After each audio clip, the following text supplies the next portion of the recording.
Tatalakayin natin ngayon ang attack sa Zamboanga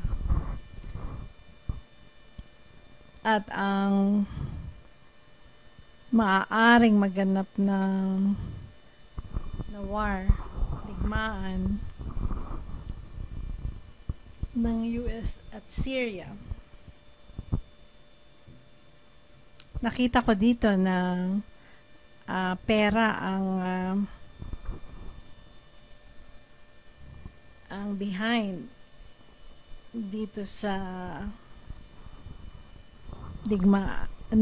dito sa nangyayari sa US at Syria. Andito tayo sa June Journey to Life blogspot.com, ang blog site ko. Maaari rin yung tingnan ang mga links na ito na makatutulong para nyo maunawaan ang nangyayari o ang mga sinasabi ko sa mga isinulat ko na mga vlog. Ang problema na ito sa Mindanao ay matagal nang andito. Bata pa ako, meron na nito. Nangyayari na ito. So, at 30 years later or more, andito pa rin to. Si Nur Miswari ay nabanggit sa balitang ito kamakailan sa GMA News. Sino si Nur Miswari?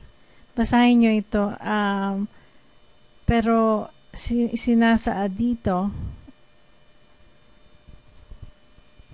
na siya ay lecturer sa University of the Philippines sa Political Science, at noong 1960 in-establish niya ang Mindanao Independence Movement na naglalayon para i-organize ang malayang state sa south ng Pilipinas. Ang Mindanao Independence Movement na binuo ng Moro National Liberation Front na humihingi ng political reform sa gobyerno ng Pilipinas, at nung hindi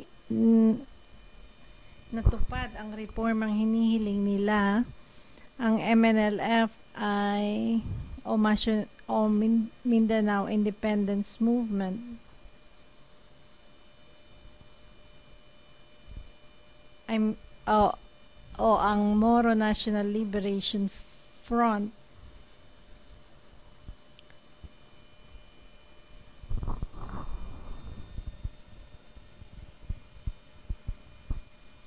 ay sumalakay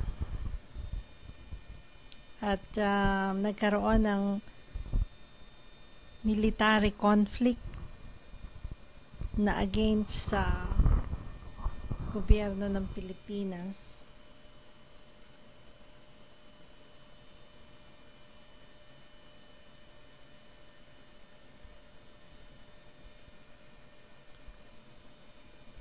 At mga supporter niya magmula 1972 hanggang 1976 na pinamunuan naman ni Miswari.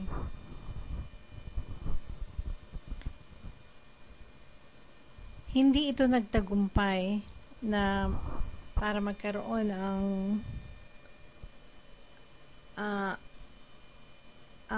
mga Moro ng kalayaan o autonomy. Umalis siya papuntang Saudi Arabia in exile, tapos bumalik siya sa Pilipinas pagkaraan na maalis si Marcos sa office niya noong may People's Power Revolution in 1986. Basahin niyo ang kadugtong nito dito para maunawaan niyo ang gusto ang sinasabi dito sa Wikipedia. So, ang sabi dito sa GMA News published September 11, 2013. Ang followers daw ni Miss Wari ay umatake sa Zamboanga City sa Philippines. Ito ang sabi nila na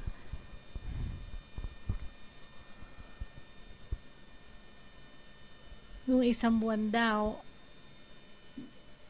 dineklara ni Miss Wari ang independence sa Sulu stronghold nito. Ang mga followers niya ay inatake ang Zamboanga City kamay kailan lang Lunes na nagresulta sa standoff sa military na ngayon ay nasa ikatlong araw na. Sinabi din dito na hindi daw ang buong MNLF ang umatake sa Zamboanga.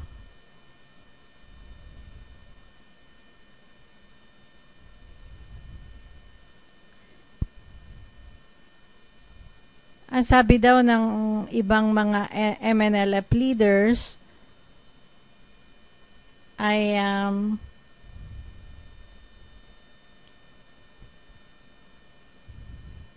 hindi sila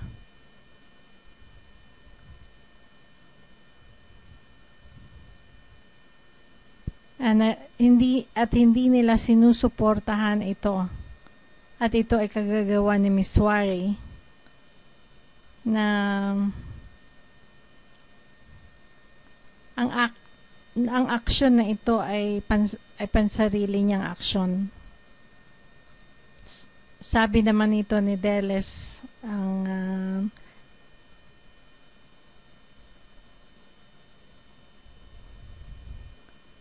secretary. So, tingnan naman natin anong nangyari dito sa peace deal na pinirmahan itong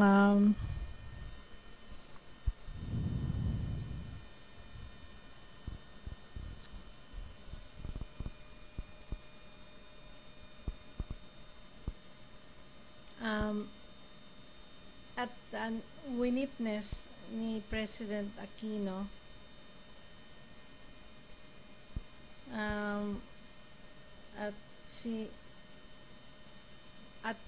nag-sign ang MNLF, ang MILF, hindi MNLF, which is Moro Islamic Liberation Front. So, ibang grupo ito. MILF leader, Murad Ibrahim. At itong peace deal na ito ay nagbibigay ng malayang region dito sa south ng Pilipinas, kung saan mas maraming Muslim ang nakatira dito, na tinatawag namang Bangsamoro. Sinasabi dito na ang mga Moro daw ay nabiktima ng isang Roman Catholic na bansa. Hindi lang sila na subject sa discriminatory employment at mga housing policies ng mga nakaraan na century, pero at sila daw ay madalas na mini-misportray sa media. So, eto basahin nyo rin to kasi para kayo magkaroon ng background information tungkol dito.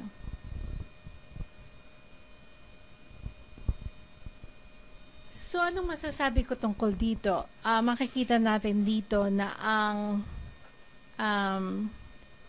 consequence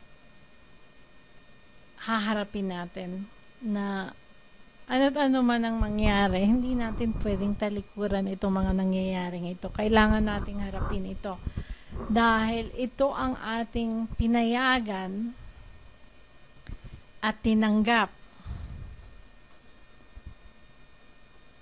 sa ating bansa. Pinayagan nating mangyari ito at tinanggap nating mangyari ito sa ating bansa. At ang solusyon dito ay, dahil ang problema dito ay pagkakaroon ng magkakaibang relihiyon at magkakaibang paniniwala at ang hindi pagkakaunawaan ng bawat isa, na kung saan merong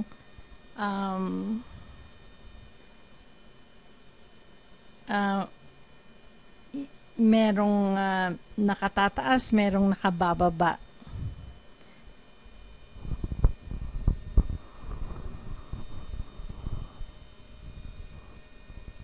Dapat tayo magkaroon ng pagkakaunawaan bilang magkapantay-pantay na nilalang dito sa lupa, para tayo magkaroon ng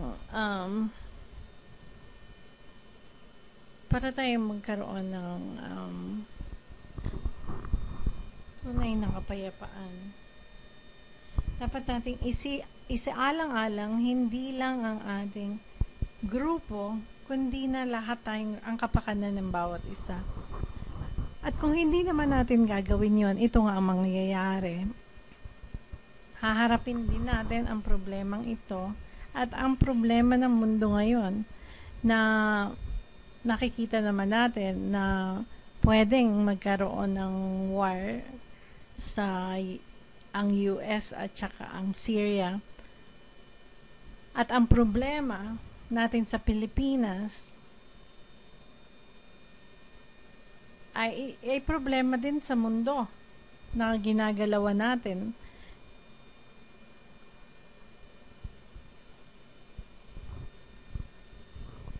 At ito ay nagmula sa pagkakahiwa-hiwalay natin o paggrupo-grupo natin.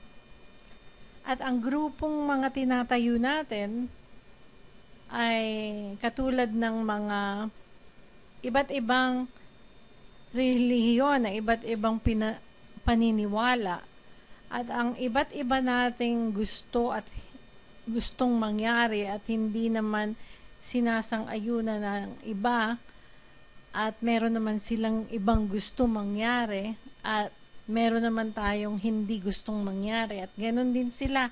So itong mga ito ay nagkakaroon ng masalimuot na resulta, at ang resulta nito ay ang hindi pagkakaunawaan. At dahil dito, aatakihin natin ang bawat isa para lang tayo marinig ng bawat isa, para makuha natin ang dapat nating, ang gusto nating makuha. Hindi ba ito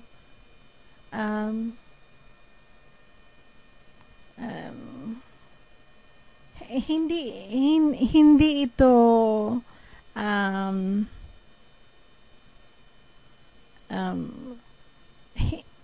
hindi naman to common sense, kumbaga. Kung gagamitin natin ang sentido común natin, dapat makita natin na hindi tayo lahat magwawagi dito. Pag ang pinairal natin ay ang kagustuhan lang natin,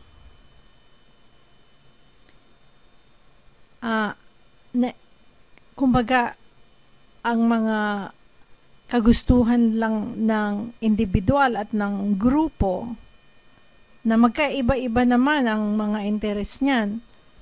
Kung ito lang ang isaalang-alang natin, magkakaroon nga tayo ng war.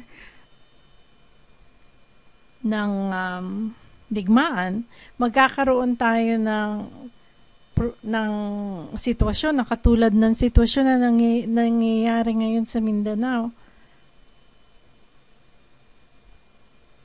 Pero ito ay parang isang laro. Kung saan ang buhay ng mga tao ay nakasalalay at ang ating at sa lahat ng ito na nangyayari, ang nagdurusa ay ang katawan ng mga tao. Bakit hindi natin isaalang-alang ang kapakanan ng bawat isa, hindi lang ng ating grupo o ang ating paniniwala man. At makikita natin dito na ang relihiyon at ang paniniwala natin nakaiba sa iba ay nagiging isang dahilan din kung bakit tayo nagkakaroon ng digmaan o bakit natin aatakihin ang isang grupo. Hindi ba natin naiintindihan na ito ay paniniwala lang? Kaya nga ito tinatawag na belief. Paniniwala. Kung tayo ay mamatay, doon natin maiintindihan kung ano talagang nangyayari. Pero hindi pa man natin naiintindihan ito at paniwala pa lang natin ito, inaatake na natin ang kapwa natin tao. At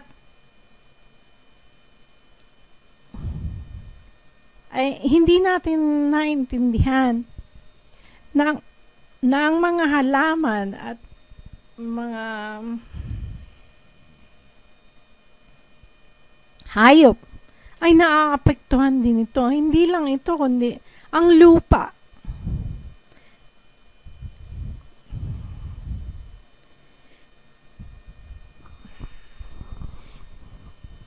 Na siyang nagbibigay sa atin ng mga resources para suportahan tayo mabuhay lahat.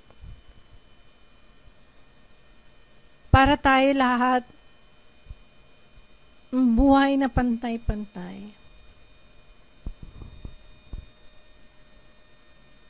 So, ang dahilan din ng digmaan minsan ay para natin alisin ang ating pansin sa tunay na nangyayari sa ekonomiya, katulad ng kahirapan.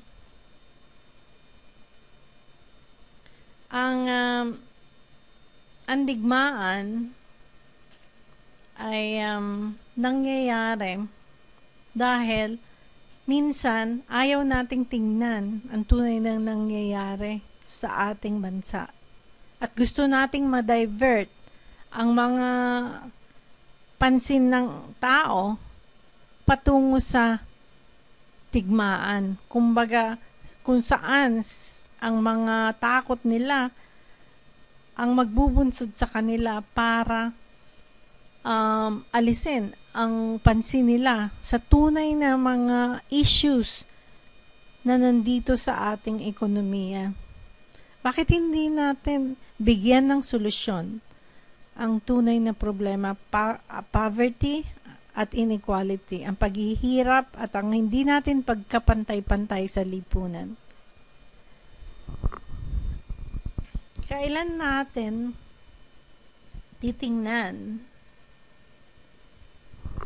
Kailan natin marirealize na ang dapat nating tingnan ay kung ano ang makabubuti para sa lahat? Kahit na tayo magkaroon ng katahimikan sa Pilipinas, o magwagi tayo sa ating sariling digmaan doon, katulad ng ito nga nangyayari sa Mindanao.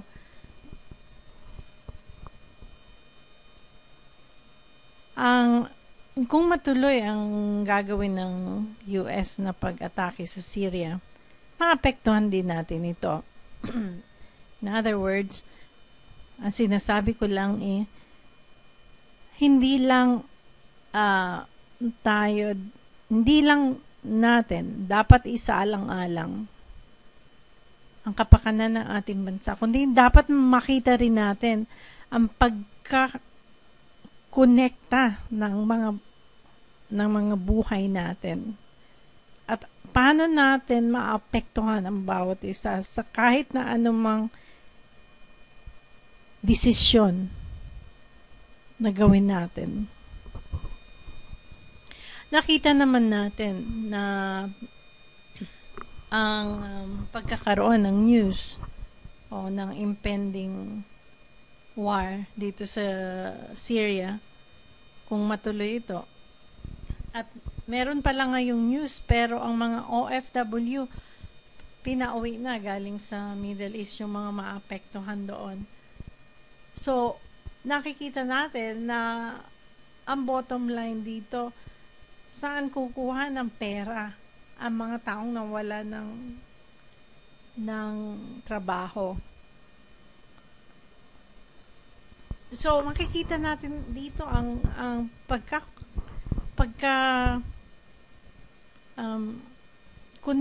konekta ng ating buhay. Saan sila kukuha ng pagkain o ng pera, kung ng pera na pambili ng pagkain, pambili ng damit, at ano pa mang mga bagay-bagay kung magkaroon ng digmaan. Hindi ba natin ito nakikita? O napagtutuunan na ng pansin? Kailangan nating ma-realize na ang takot natin na hindi mabuhay dito sa mundo ay siyang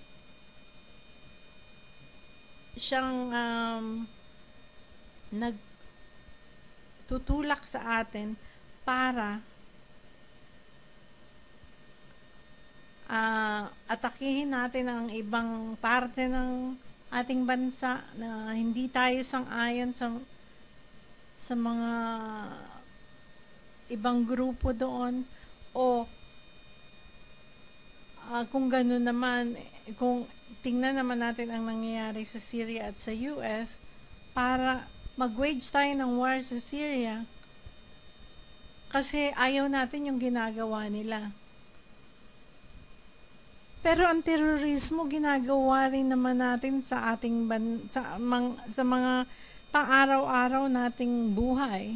Minsan, kung may galit tayo sa isang tao, pinupuntahan natin ito at sinisigawan, o hindi ba tayo rin ang gumagawa nito sa ating mga pang-araw-araw na buhay, na ito naman ay nagkakaroon ng epekto sa kalagayan ng buong mundo? Hindi ba tayo rin ang gumagawa nito, na nag-uumpisa sa ating isip? Dapat nating itanong ito sa ating mga sarili. Dahil ang takot at ang pagnanasa, negative at positive yan. Parang polarity equation. Minus at plus. Dito sa ating mga isip, na kung wala ang isa, hindi magkakaroon kung wala ang negative pole, hindi naman magkakaroon ng positive pole, di ba? So, kailangan tingnan natin itong ating takot.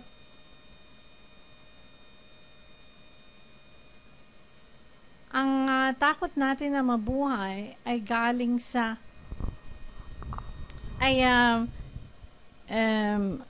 andito dahil nakikita natin na ang mga na binibigyan ng mas maraming halaga ang ibang bagay dito sa lupa, at ang iba namang bagay ay binibigyan natin ng mas mababang halaga. Ganun din ang ginagawa natin sa pera. Pero ang suma total, gusto natin talaga magwagi. Gusto nating magwagi. Parang casino, parang nga itong naging isang casino.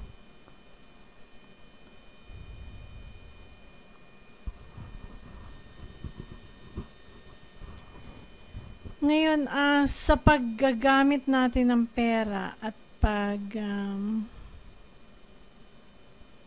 tingin natin sa mga tao, sa mga halaman, sa mga hayop, makikita natin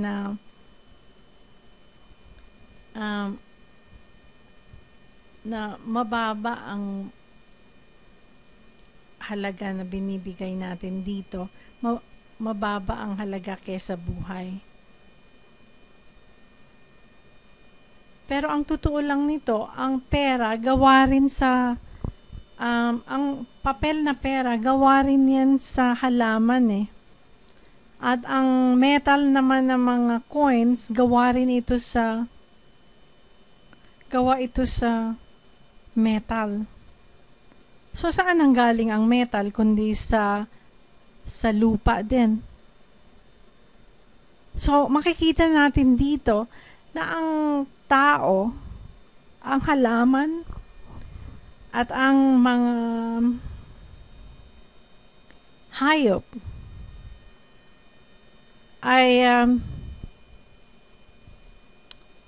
kapareho rin natin ng halaga. At ang halaga nating lahat ay kapantay ng buhay. Dahil lahat tayo andito, isinilang dito tayo sa mundo. At dahil dyan, pantay-pantay tayo.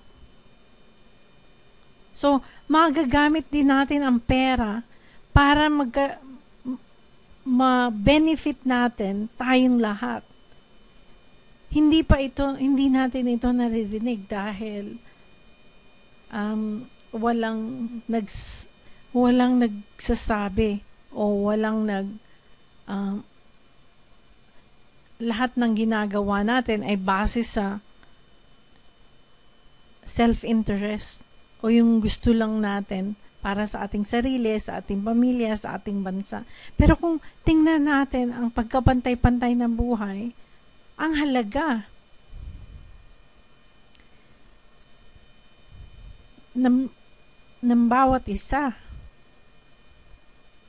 ay kapantay ng buhay. At ang pera ay pwede nating bigyan ng ganung halaga.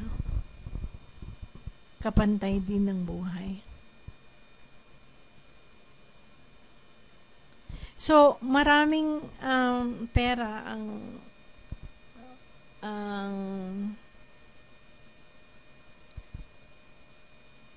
pwedeng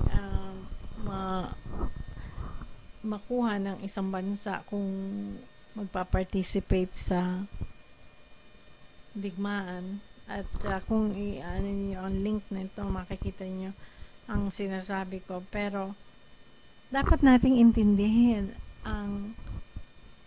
tingnan kung ano talaga ang tunay na kapayapaan. Makikita natin na ito'y tungkol sa pagkikare natin sa bawat isa at kung ano ang makaka-benefit sa lahat. Hindi lang sa isang grupo o sa isang bansa, kundi lahat ng grupo dito sa Earth. Bakit hindi na lang tayo tulong-tulungan at tawagin natin ang sarili nating ang grupo ng buhay, team life, at tingnan natin hindi natin pagkapantay-pantay sa lipunan, At bigyan natin ito ng solusyon na magkakaroon ng benepisyo para sa lahat. Kung saan pwede tayong maging pantay-pantay sa lipunan at mabuhay tayong lahat ng pantay-pantay para i-enjoy natin ang buhay. At para naman ito mangyari, kailangan bigyan natin ng basic na pangangailangan. Kailangan bigyan natin ng pera kung saan makukuha natin ang mga basic nating pangangailangan para tayo mabuhay ng may dignidad. Kailangang i-nationalize natin ang mga resources na gagaling sa lupa, mag-create tayo ng dividends na supisyente para mabayaran ang basic o living income o sweldo na ginagarantiyahan na ibibigay sa mga tao magmula pagkabata hanggang pagkamatay. Lalo na sa mga